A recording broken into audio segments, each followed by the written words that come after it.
Alors, ce qui est important en tout cas avant de démarrer, simplement je vais demander dans le dernier wagon si vous avez bien du son.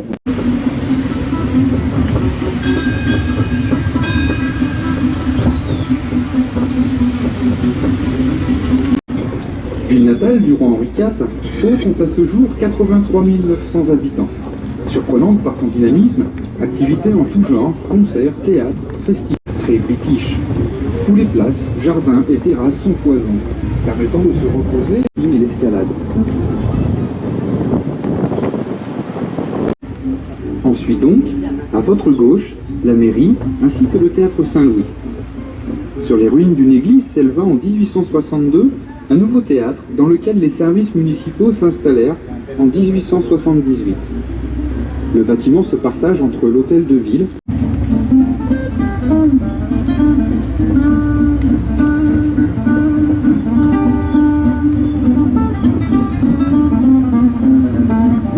sur l'ordre de Napoléon Ier et devint au XIXe le centre mondain de la ville. Remplaçant une statue de Louis XIV, une statue d'Henri IV y a pris place en 1843, ainsi qu'un kiosque à musique. Ah oui, d'accord. Ah, je connais.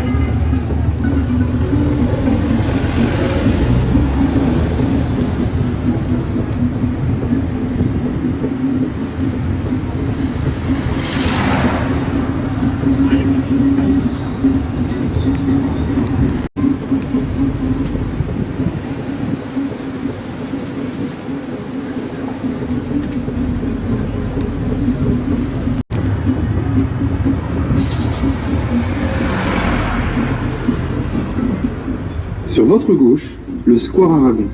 Situé au milieu du boulevard des Pyrénées, vous pouvez admirer les représentations humanisées des 4 saisons. Et au centre, la statue d'Hercule.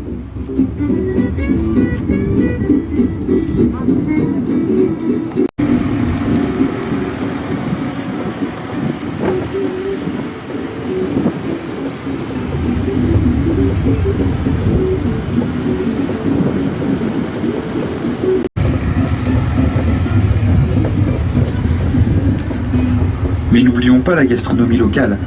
En effet, la région ne se prête pas au régime en tout genre. Foie gras, confit, magret de canard, poule au pot et autres jambons de Bayonne ne laisseront personne indifférent.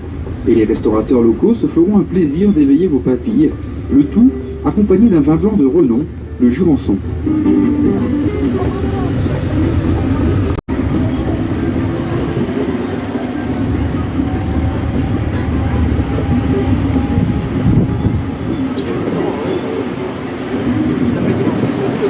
À votre gauche, la place Clémenceau. Véritable place de centre-ville, elle s'orne de la source. Célèbre sculpture art déco de Paul Fauban. Cette fontaine a retrouvé son emplacement depuis juin 2007. Place névralgique du centre-ville, avec ses commerces et son palais des Pyrénées.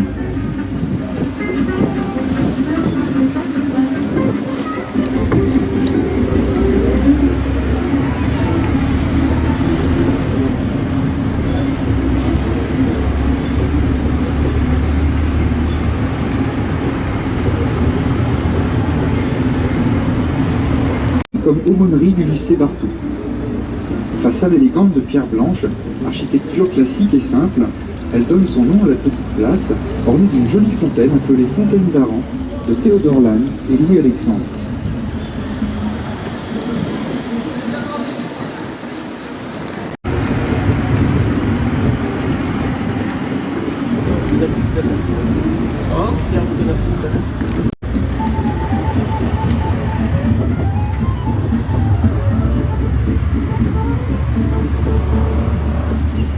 Sur votre gauche, s'élève encore l'une des dernières véritables salles de jeu de paume. Le jeu de paume est un jeu de balle pratiqué depuis près d'un millénaire. Il est l'ancêtre de la pelote basque, jouée à main nue ou gantée de cuir. Chaussé de souliers en cuir de buffle, Henri de Navarre se dépensait au jeu de paume du château de Pau.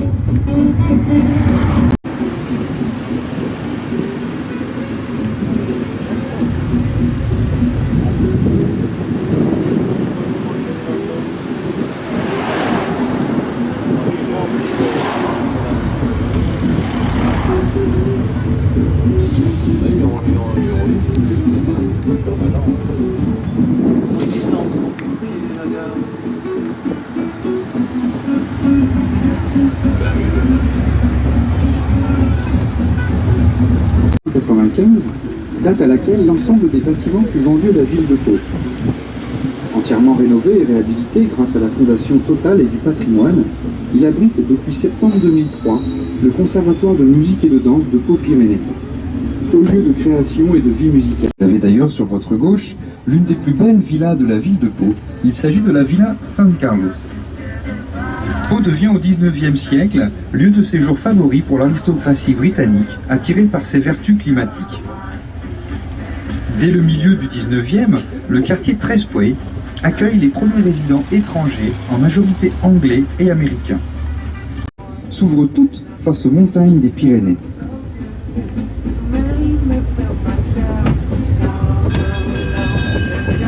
Sur votre gauche, la Villa Beltrame. Une partie de son parc est devenue le square Georges Besson.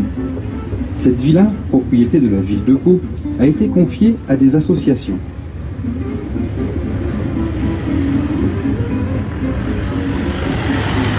Bien, alors on peut bien réussi, ça c'est sûr.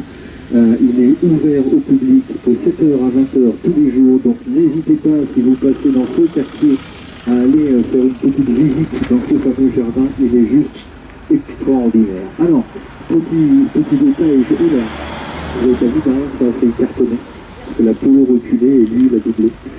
C'est assez juste. En tout cas, oui, c'est important. Souvent la même question finalement qui revient, et c'est bien normal, je le comprends. Pourquoi un jardin japonais ici? Eh bien simplement parce que Pau est maintenant jumelé avec une ville du Japon, alors précisément d'ailleurs la ville de Kofu, et c'est donc bien sûr à l'occasion de ce jumelage, vous l'aurez compris, qu'ils ont décidé de faire ici ce fameux jardin.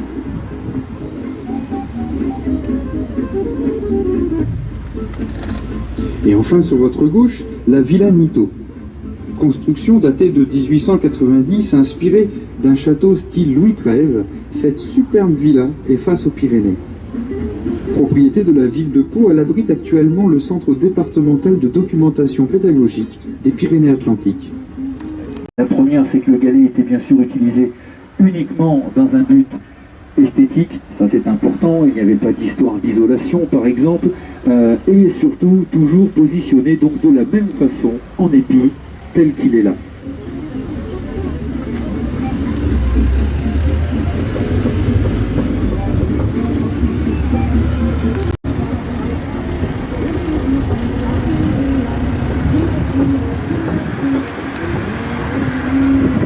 De Pau jusqu'en 1959, il fut racheté par les pères de Beethoven.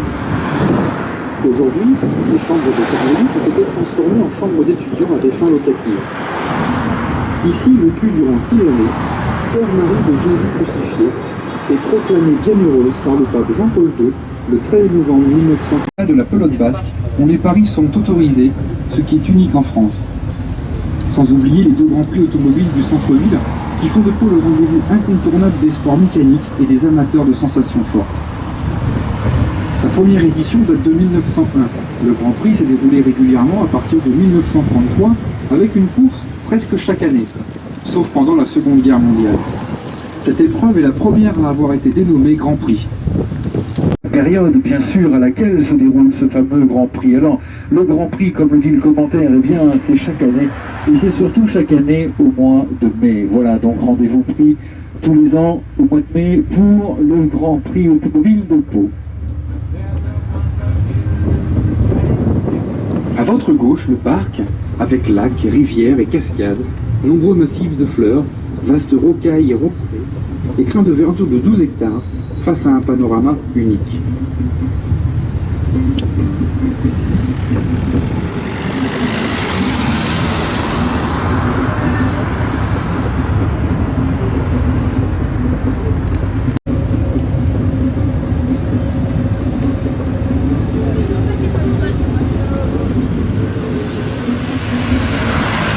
Ensuite donc, le Palais Beaumont.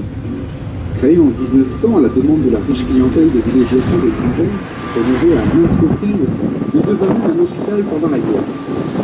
Il abrite aujourd'hui les jeux du casino et le centre de congrès. Il accueille également un restaurant, le salon du livre et l'orchestre de Pau. Édifice élégant, confortable et convivial d'une surface de 8500 mètres carrés, il est classé parmi les plus beaux d'Europe. Et ce qui vient de faire était juste absolument stupide. Revenons une seconde, tiens, sur le Palais des Congrès, qui, comme le dit le commentaire, est aujourd'hui classé parmi les plus beaux d'Europe. Et bien simplement vous dire, ne manquez pas de jeter un œil à l'arrière du Palais Beaumont, la façade sud précisément, mais peut-être en tout cas, je dirais, la façade la plus intéressante, vraiment.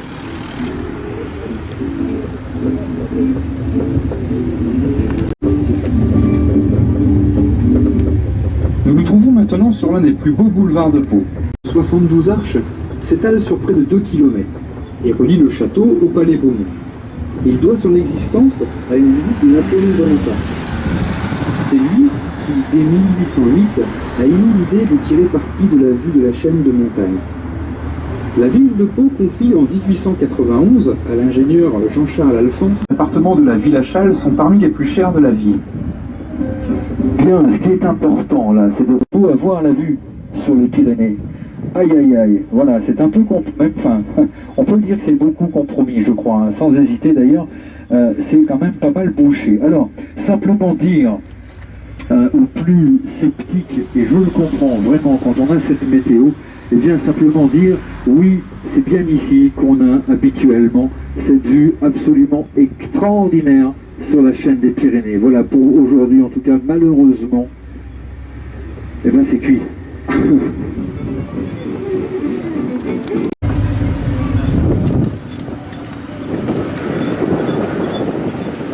Sur votre gauche, le célèbre funiculaire. Celui-ci fut mis en service en 1908. Il relie la ville basse et la gare SNCF à la place Royale 30 mètres plus haut, au travers de jardins exotiques. Son utilisation est gratuite depuis 1978. Alternative à la montée à pied par les escaliers des jardins Jointo, dit la Palmeraie, le funiculaire semble survoler les palmiers.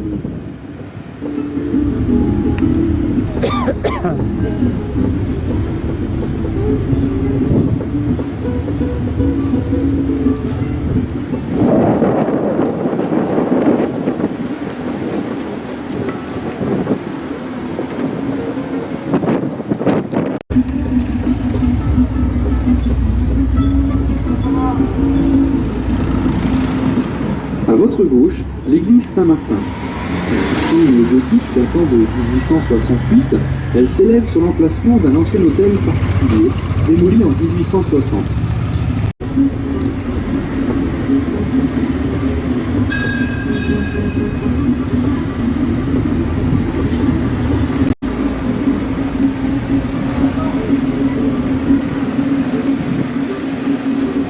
Hop là, maintenant c'est le cuisinier qui est devant nous, qui est donc le cuisinier du Parlement. Attendez gentiment pour que la borne ne se relève pas et qu'on puisse passer, mais c'est fantastique, ça fonctionne très très bien d'ailleurs. Nous arrivons aux abords du château. À l'origine, au XIIe siècle, le château primitif était en bois, entouré d'un passé et d'une palissade formée de pieux, Pau en Béarnais. C'est Gaston Phébus qui le transforme au XIVe siècle en place forte, voire la seule tour en briques de cette époque. Au XVe, la bourgade se développe autour de ce château, transformé en résidence première puis en demeure royale à la Renaissance. Il faudra ensuite attendre le XIXe pour que le château retrouve son aspect Renaissance.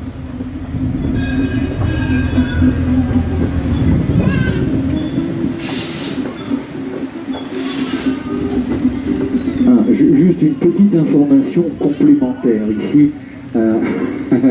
Simplement, alors ça s'adresse essentiellement également à ceux qui peuvent attendre jusqu'à 16h. Je vais vous expliquer pourquoi le temps. Si vous l'avez, en tout cas, vous pouvez y aller cet après-midi, en tout cas ce soir, demain, quand vous voulez.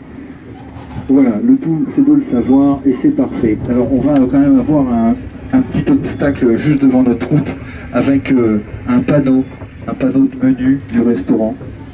Bon, c'est pas grave.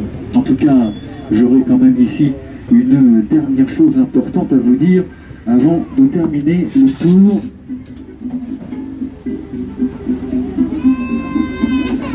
Voilà, avançons encore un petit peu, il est trop tôt tout de suite. Voilà. Là, voilà. Alors ce qui est important ici, c'est à gauche. Juste ici à gauche pour le premier vol. Alors simplement vous dire bien sûr avant de repartir du quartier du château, eh bien n'oubliez pas bien sûr de caresser le basset. Voilà, c'est important.